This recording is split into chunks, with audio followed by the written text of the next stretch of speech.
Straight talk from Israel. You're listening to Israel News Talk Radio.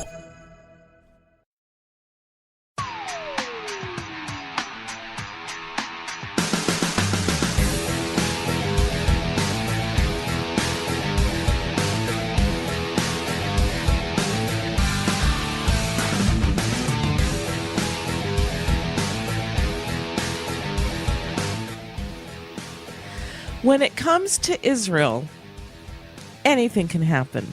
Politics, immigration, and more. And that's what we're going to be discussing on the show today. Again, I am solo with you except for one segment where I do an interview.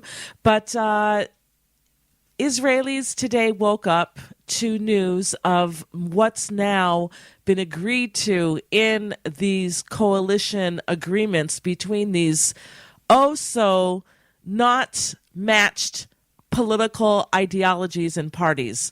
You've got a supposedly right-wing party, Yonah, led by Naftali Bennett, sitting in a coalition with Arabs who are against the state of Israel, with leftist parties that are anti-Zionist, anti-family in some cases.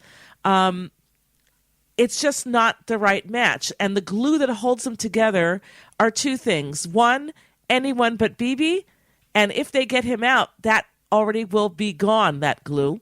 And number two, their quest for power.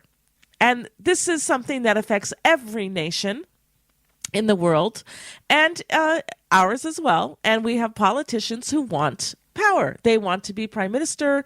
They want their chance. Bibi's been in too long. That's what they're saying. And he has been there a long time, by the way. I want to say here that as bad as a lot of us believe this left-wing government will be, number one, I don't think it has any long life expectancy. That's number one. And number two, it still may not even take place because it seems that there will not be a Knesset vote and swearing in until next week. And a lot can happen in a week, especially here in Israel, with so many chess pieces on the board and so much fragility. So I want to remind everybody that even if this coalition, this left-wing government takes power, we've survived worse. We've survived worse left-wing governments like the Rabin Peres government that brought us Oslo and others. We'll be right back.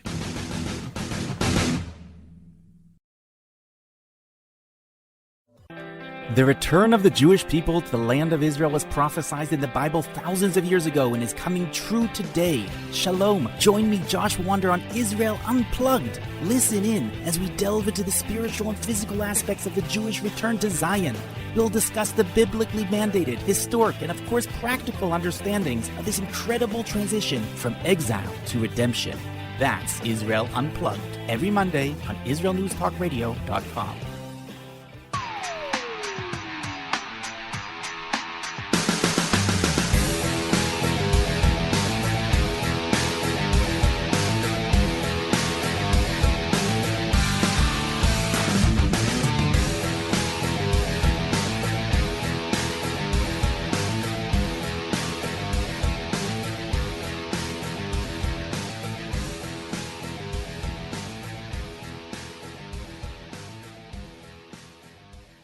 All right, we are back here at the Tamar Yonah Show on Israel News Talk Radio.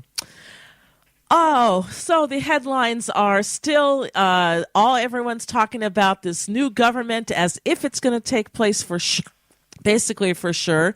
And they're doing everything they can in order to make sure this new coalition takes power and becomes the next government. Let me just read you some of the latest headlines here, though, because there's a lot. It's so fragile, folks. I don't want anybody to think it's a done deal. It could happen, yes. And again, if it does happen, I think that you can hear in my voice I'm not panicked about it because I know we've been through this before and we've survived it. And we know who really runs the show. And it's not the Knesset or a prime minister. It's the one above, our creator, God. So we've survived things like this before with the Rabin Peres government that brought us Oslo and split the country in half, and then eventually brought on an assassination that is still many people, I think 30% of Israelis believe that something stunk there, that perhaps it wasn't a right-wing conspiracy, rather a false flag operation on the left. But we won't go into that now. Let me just read some of the latest headlines here. Bennett and Lapid, these are the two leaders of the Shinui or change bloc of the left. It says here, Bennett and Lapid are preparing a law to bar Netanyahu from running. I think that this headline says a lot about the left and about people's freedom. And if people think that they're going to be free and more free if they bring in a left-wing government like what we're seeing here, oh boy, are they mistaken. As you see what's going on in the United States, which is on steroids, what's happening there with the censorship of people and with the peer pressure of political correctness. I mean, here Israelis can still argue. And Israelis do not get offended so easily like Americans do, or at least the younger generation in America does. So you're not going to find all that here on the same level that you see what's happening in America, which is crazy and so sad when I think of how America was when I lived there and how proud Americans were. I remember bumper stickers, America, love it or leave it. Those were the bumper stickers, America, love it or leave it. Because people had free speech. And people liked that bumper sticker because it was a very popular bumper sticker. Today, if you put a bumper sticker like that on your car, I would imagine, in my opinion, that you're not going to have windows on your car the next day because people are going to throw rocks and vandalize your car if they saw a bumper sticker like that. It's very sad to see what's happening there. And if the left gets in here in Israel, this is what we can, I think, it's my opinion, what we can expect. With this headline here, Bennett and Lapid preparing law to bar Netanyahu from running. On what basis?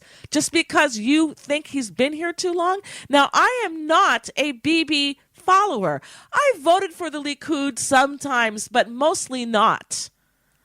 And I did not vote for the Likud this last time either. So I think that I could be balanced in looking at the good and the bad in Netanyahu and the Likud and the good and the bad of the left. The left has some good things about it. Many of them are very environmentally concerned, and that's something that people on the right are much more politically active, less environmentally active because they feel that politics are so vital just to survive, which I would agree. But environment is important, and animal care is important, and all these things that the leftists are many times involved in. And so I know it's not the end of the world. It will, I think, bring the country in a wrong turn, as you see here with the freedoms. Why bar somebody from running? They've done that before, by the way. They just cancel people like they did to Rabbi Meir Kahane. They were afraid of him, and so they canceled him. And they're afraid of Bibi, so they're going to try to cancel him. But that, again, in this case, at least, is the left. All right, another headline. The Yamina Yesh Atid coalition agreement. Yesh Atid, Yamina reach separate agreement from agreement between Yesh Atid and other parties. So now there's like a little clique inside of a house of cards. And I'm wondering what those agreements are. One of them we know is that Bennett is going to rotate the premiership with Lapid. In other words, when this new government comes in, ideally, and what usually happens is that the head of the that coalition bloc will be the prime minister for 4 years, if the government lasts that long. But in this agreement, in order to get them to all agree, they agreed that Naftali Bennett will be prime minister first, and then he's going to leave the position and give the second part of the rotation to Yair Lapid. All right? All right. So Bennett first and then Lapid. Another headline here. Proposal. Prime Minister Netanyahu to take a break from public life. A new proposal would remove Prime Minister Netanyahu from politics and place Gidon Sar, member of Knesset, in the Prime Minister's office. That's another proposal. Again, it's not a law. It is not what's going to happen. It is a proposal, but this is what they want to do. They really want to get rid of Bibi. Now, I want to say a word about Bibi again. He is not perfect. I have been so furious with this man as a prime minister in many of the decisions he's made and many of the things he's done, which I think are some of them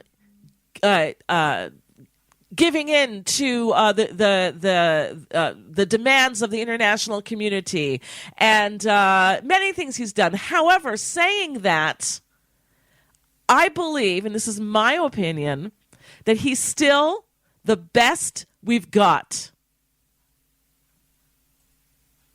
Yes, he's been in power a long time. Yes, people are sick of him.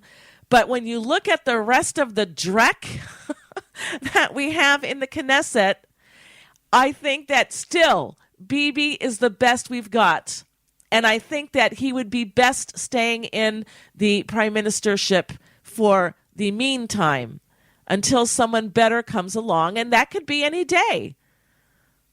That could be any day. Look, we've got Itamar Ben-Gvir, who just made the Knesset. He's what they would describe a far right-wing person, but he is the only person that I would say in the Knesset that I know of, and I could be wrong, but that I know of, he's the only one who has integrity.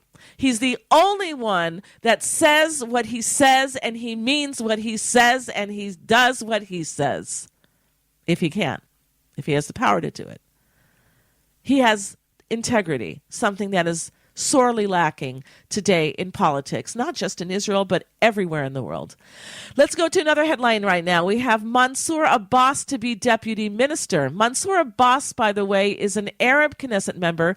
He does not believe in the state of Israel, yet he serves in the Knesset because why? We're a democracy. And that's what happens in a democracy. He is for the Arabs, and he supports the Gazans in the last war. And this is why, by the way, he is one of the key matters in the likelihood of this government to be born and have life and breathe or not, or to die before it's born. And that is why I believe that Naftali Bennett and Yair Lapid and Gidon Sar, everybody who's big in this left-wing bloc, even though they may not be left-wingers themselves, but it's a left-wing bloc, are not saying to the Hamas, no one is going to tell our citizens that they cannot march in a parade with the flag in our capital city yet. But no, silence. Silence, because they know that the Hamas is threatening Israel, that if you do this, we can break the ceasefire and put rockets on your head, which Israel would have to defend itself. And when it did defend itself, Mansour Abbas and his ilk would leave this coalition saying, we cannot be partners in a government that is attacking our people. That's what would happen. That's what did happen the last time, because before Lapid thought that he had a coalition and the Arabs dropped out, but then they were able to get them back in again. And this is where we are. And I want to remind everybody again, a lot can change. And if it doesn't change, then we've survived the left before. I'm not panicking. The BB is not perfect. I don't think it's going to be terrifically. The Messiah is coming under BB, not at all. However, by experience, by his contacts, by his leadership, I still think that, and just democratically being the largest party, I think that it would be better under BB for everybody. But we shall wait and see what happens. We'll be right back. Another topic.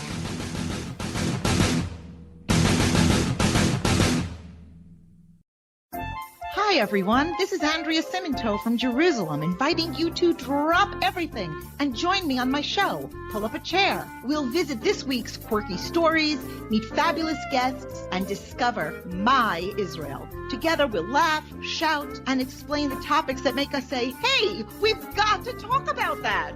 So get comfortable and pull up a chair with me, Andrea Simonto, every Thursday on Israel News Talk Radio.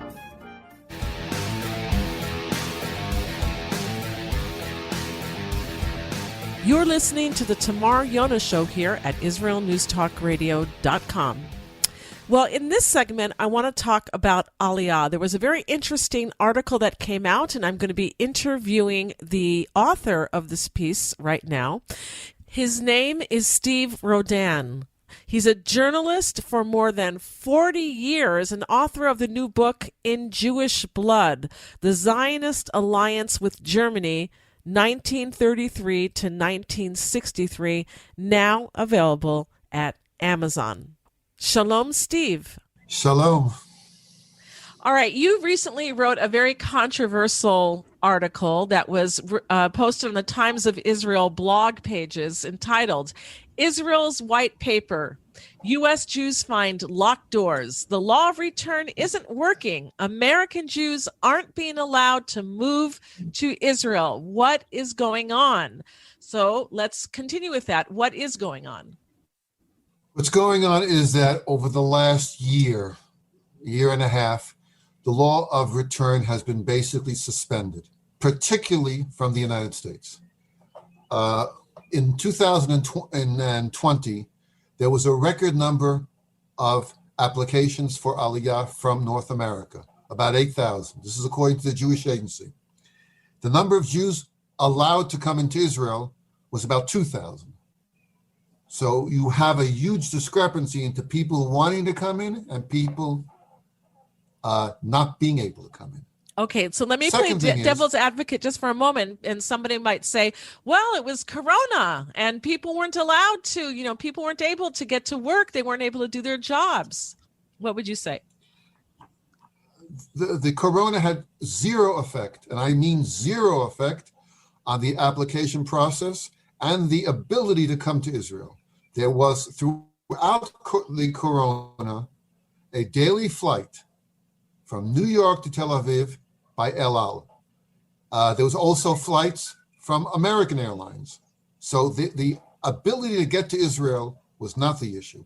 Indeed, non-Jews were invited to come to Israel during that period, whether it was the Judo Convention of some 600 or 700 people, or delegations from countries, etc. So the Corona had very little to do with the fact that air transport was unavailable. Okay, but I'm not talking about air transport. I'm talking about people who couldn't get to their jobs, like the embassy. I know that the consulate in Los Angeles, I believe, was closed for a long time. Some employees were working from home. Things had to be processed. People weren't going to work. Even in Nefesh B'Nefesh, we were under lockdowns on both sides of the ocean at different times. The rules were amended a while back to allow for Zoom interviews, which means that you didn't have to be in the consulate. It could all be done virtually. And of course, on the other side, the consulate people did not have to be in the consulate. They could be anywhere they wanted to be. There are some major issues going on here in terms of A, does Israel want aliyah? B, does it have an apparatus? In other words, a infrastructure to handle people who want to come to Israel? And 3, how much is the U.S. intervening in Jews wanting to come to Israel. Okay, so if this indeed is true, if it is indeed true that there's some reason why they're making it difficult for American Jews to come and accepting them on aliyah, what would your reason be? Why would this be happening? The first thing to understand is that the Jewish Agency is no longer a major player in the aliyah game. Now that sounds a bit wild because the Jewish Agency was basically the main facilitator for aliyah. But over the last few years, the Jewish Agency aliyah department has been gutted. In other words, it is very small. It's been absorbed into other departments. And in America, many of the shlichim have been sent home, which means that staff-wise, there are very few people to deal with aliyah. The subcontractor is Nefesh B'Nefesh, which is given approximately $10 million a year and is supposed to do the work. But Nefesh B'Nefesh only can do so much. The decision for aliyah must come from the Israeli government. Now, that in itself is a major, major violation of the law of return. It's like saying that I have the right to drink from water fountains in the park, but only if they let me. Technically, the law of return says if you are Jewish or you have a first relative or a grandparent who's Jewish, you're in. They can't stop you. Actually, what's been happening is that the Israeli government has put up a series of barriers, in this case with the cooperation of the American government, to slow down the process until it's literally at a snail's pace. Now, in regular times, this would be just upsetting. But in times of violent anti-Semitism being the norm in America, this is lethal. And that is what is driving me personally to say, hey, are you a Jewish state or have you abandoned that? So what made you write this article? Do you know somebody that was trying to make aliyah and they had a very difficult time doing so? I've done quite a bit of research. The people, many of them, most of them, again, you have to remember, 8,000 said, I want to come. 2,000 are let in. That means that 80% are being held back. Now, how long have they been held back for? At last count, up to a year. Now, do you understand what that means? There are riots going on in American cities against Jews. Jews are being attacked in the streets. Synagogues are being attacked. Jews in many cases, cannot come to work. They want to come. No, I'm not saying that 1.5 million Americans, Jews want to come, but thousands, tens of thousands of applications are waiting. Now, one last thing. The Jewish Agency said a year ago, 2020, June, they expected 50,000 Olim to come to Israel. You know how many came? 20,000. What happened? Where are the other 30,000? So you are dealing here with a log jam that is beyond Nefesh and is beyond the Jewish Agency. It comes from the top levels of the Israeli government and, from what I understand, levels in the American government. When you say that levels in the American government, what do they have to do with aliyah? Good. Very, very important question. And we only have 2 minutes left in the interview, so you got to go for it. The American government has long been concerned of capital flight, Jews taking their money out with them. And the only place where they could get to, regardless of whether you call it aliyah, tourism, whatever, and take their money out, is Israel. I can come to Israel from America, just say I'm going for 10 days, apply for aliyah in Israel, go to the bank with my ATM card and start taking money out. The Americans given their horrible economy, are trying very hard to stop them. So you're saying that they are afraid that if the Jews leave, they're going to take their wealth that they've earned with them, and they don't want this money leaving the United States. They want it to stay in the American economy. At JFK Airport, John Kennedy Airport, there are customs officers at the El Al counter and at the American Airlines looking for Jews and then calling them to the side, empty your pockets, open your trunks, and sometimes even body searches. Okay, I read that in your article, but how can you prove that? I mean, how can someone believe you that that is absolutely true? Do you have proof? Look, the proof is in speaking to the victims, speaking to Jews who were stopped at all of the counters that were going to Israel. And you know what? There were some Jews who were not checked. They were stopped at a stopover in London, where the British authorities called them to the side and apologized to these Jews, saying, "We've got a phone call. I'm sorry, we don't know what this is about." You have this as a testimonial from someone you interviewed? Excuse me? You have this as a testimonial of someone who you interviewed? Yes. Mm-hmm. So if it happened to one person, you think it's happening to more than one person? No, I didn't say it happened to one person. I'm telling you it happened to many people. Mm-hmm. And I spoke to several people. I can't speak to the whole world, but if I speak to enough people to get a sample of what's going on, that to me is enough. The customs officers are not around any other counter in JFK, just those that go to Israel. So in the last 15 seconds, what do you want to leave us with? What's your word to us? We must push the Israeli government hard. Open your doors. That is why there is a state of Israel. There is no raison d'être unless you open your doors to Jews now. That's my message. And the reason again why Israel doesn't want the American Jews? Israel is a very, very, very weak country that takes its orders from others. In this case, the United States. By the way, there are similar events going on in France where the French have objected and the Israelis have put in draconian restrictions on French Jews being able to practice their profession in Israel. Again, this is fact. I am not exaggerating. Very disturbing to hear all of this. I want to thank you. These are good talking points and good things to ponder. Important things to ponder, I should say. Steve Rodan, thank you very much for coming on the show and talking to us about this. Thank you very much.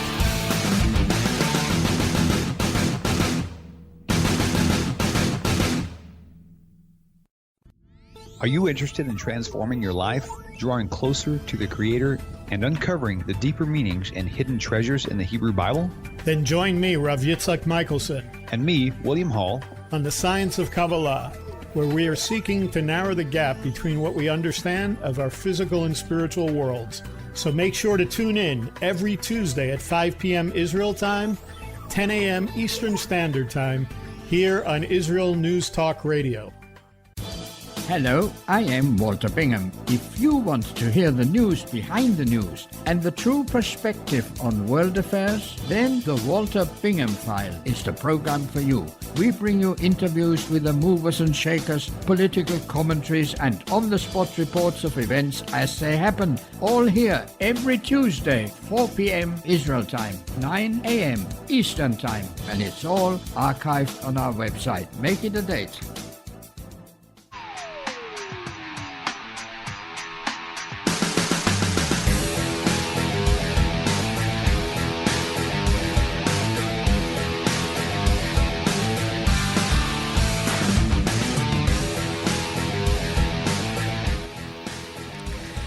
All right, so you're listening to the Tamar Yonah show here at IsraelNewsTalkRadio.com, and we just heard an interview with Steve Rodan about an article that he wrote. It was an article, by the way, that was very controversial. A lot of people really got upset when they read it because it struck some chord in people. Maybe people don't like reading about these things or they don't want to know about it. And I'm not saying that,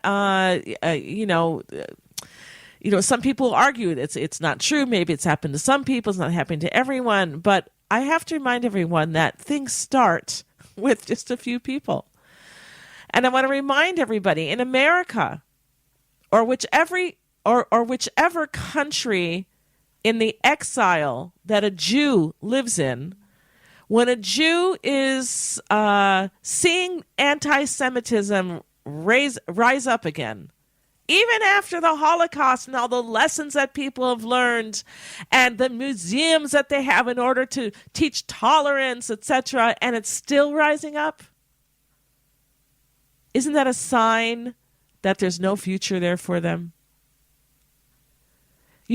All these Jews who, it's just like a pattern. It's very sad.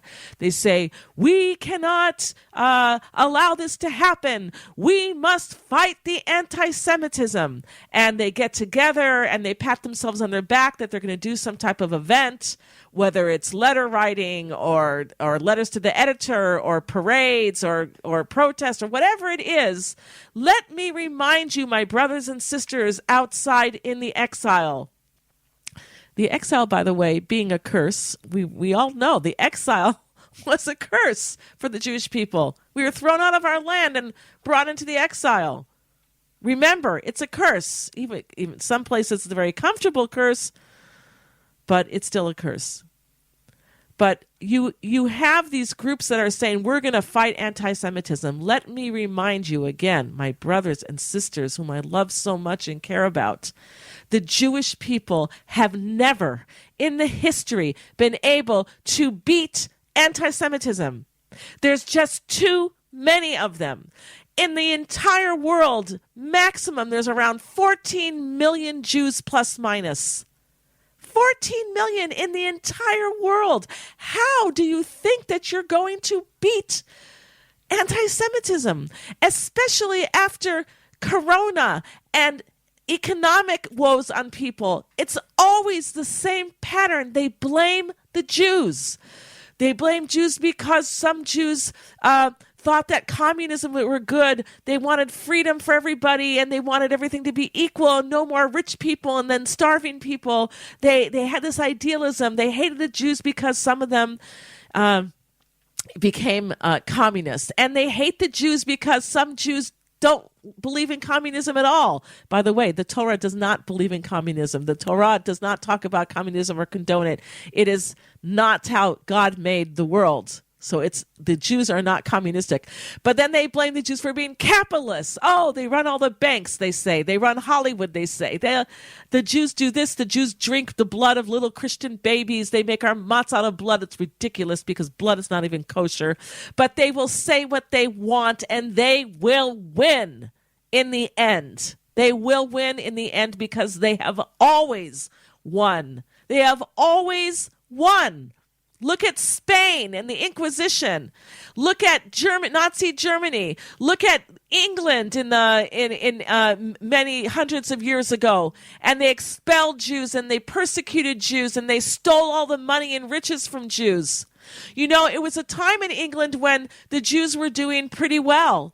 And the non-Jewish government there, of course non-Jewish because it's British, they and the lords and the barons would take loans from the Jews because the Jews were not allowed to be landowners. They were prejudiced against us. They didn't let us own land, and so Jews had to go into commerce. And one of the things in commerce we did was money lending. We helped people who needed loans. But what would happen was these people would take loans and then they would not want to pay them back or can't pay them back. And so then that would turn into the hatred of the Jews. And then all they had to do was demonize the Jews and expel them and take everything that they owned, and they didn't have to pay their loans back. And that's how the government worked as well. The governments would take loans from the Jews, and then they would expel the Jews and confiscate everything they had. This is a repeated historic fact. If you go in and you look at these things, the Inquisition also, they stole all of the property of the Jews and then they burned them at the stakes. They would kill them. And we're seeing things happening today in the United States where a Jew many times is afraid to wear a yarmulke. where a Jew is afraid to wear a Jewish star around their necks.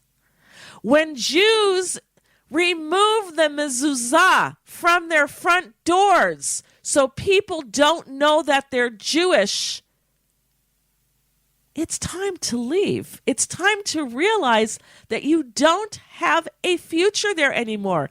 It might have been good, and there might be still nice people over there who don't hate Jews, but it's not the majority. I know that in Germany, there were some Germans who did not hate Jews, maybe even tried to help them, but they were the minority. They weren't strong enough. I'm not demonizing everybody. We're all human beings. We all have different opinions, but there's a issue of power and to be able to do something. And when you are overpowered by the masses, and when you look at history and facts, you have to come to the conclusion that this is a repeated pattern, and what happened then in those countries is going to happen today in your country, and it is. Now, you still might be comfortable where you're sitting. It may not have hit you personally yet, but it's just a matter of time. And by the time it does hit you, it will be too late.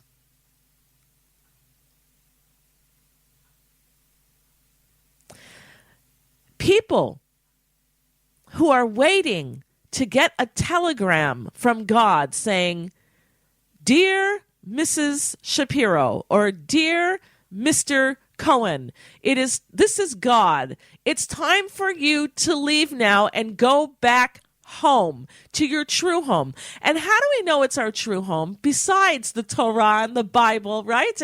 And everything that's historical, and our kings were here, and you just dig in the land and you find our archaeology. In archaeology, you find our artifacts here, etc. But we know history that we were exiled from our home, and we may think of ourselves as Australian Jews, American Jews, Canadian Jews, French Jews. But if you go back a few generations, you weren't American Jews. Your grandfather or great-grandfather or great-great-grandfather was probably a Russian Jew. And he was probably very proud Russian.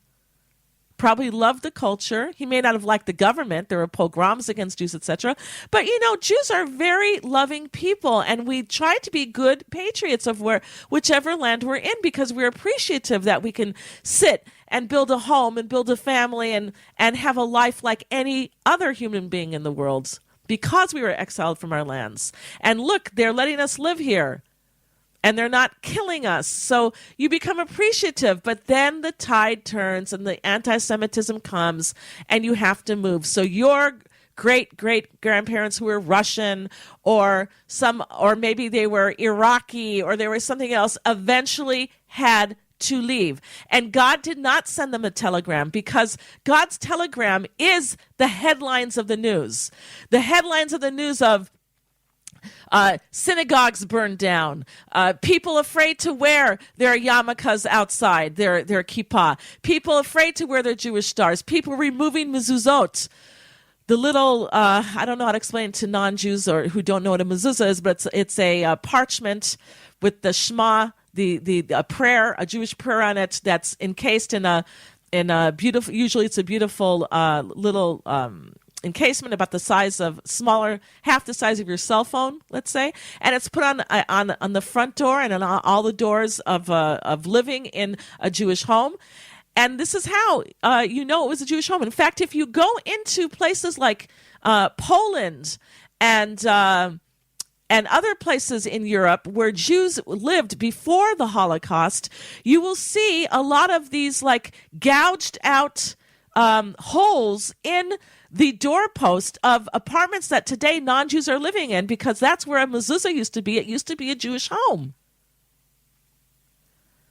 And the time for the Jews in Poland passed. The times for the Jews in France and Britain today is passing, and America is passing, and soon it will be in Australia, and soon it will be everywhere, because God is gathering the Jewish people home from the four corners of the earth. However, you might miss the train. Timing is everything. And if you want to come happily with the things that you have, your money, your savings, if you want to sell your house and take that money to be able to buy a house here in Israel, you need to do so now before it is too late. Remember what happened in South Africa. They forbade people, not just Jews, but everybody, from taking their money out of the country. And that's why people had to try to take their money, exchange it to buy diamonds, and put diamonds in their shoes, and try to smuggle out the money that they sold their house from, etc., smuggle it out that way to be able to start a new life somewhere else. But you don't want to have to do that. Timing is everything. Nefesh B'Nefesh, nbn.co.il. That's the website to go to, or write me, Tamar at IsraelNewsTalkRadio.com. I'll tell you. I'll try to help you and guide you. But it's time to come home.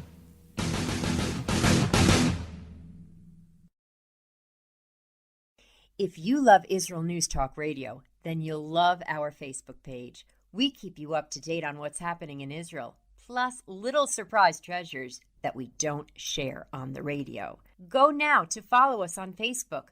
Just look for the Israel News Talk Radio Facebook page, and don't forget to subscribe and follow us by clicking on the like button. We post great stuff there that you'll want to share. Israel News Talk Radio on Facebook and Israel News Radio on Twitter. If you're hearing this message, everyone else can too. Advertise with Israel News Talk Radio and get your message out to people. We'll build a personalized package for you. Contact advertising at IsraelNewsTalkRadio.com. Straight talk from Israel. You're listening to Israel News Talk Radio. Hey, this is Jake in Anchorage, Alaska, and I love listening to all the super interesting interviews and up-to-date information on what's happening in Israel. Hello, this is Anna King, originally from London, now living in Israel. And what can I say? Israel News Talk Radio is my cup of tea. My name is Bhaskar. I'm from India, and I love listening because you get to know the truth and wonderful voices from this lovely country. Mom! Okay, wait a minute. Hi, this is Chava Dax, and I'm calling for the rolling hills of Ma'ale Adumim, just north of Jerusalem.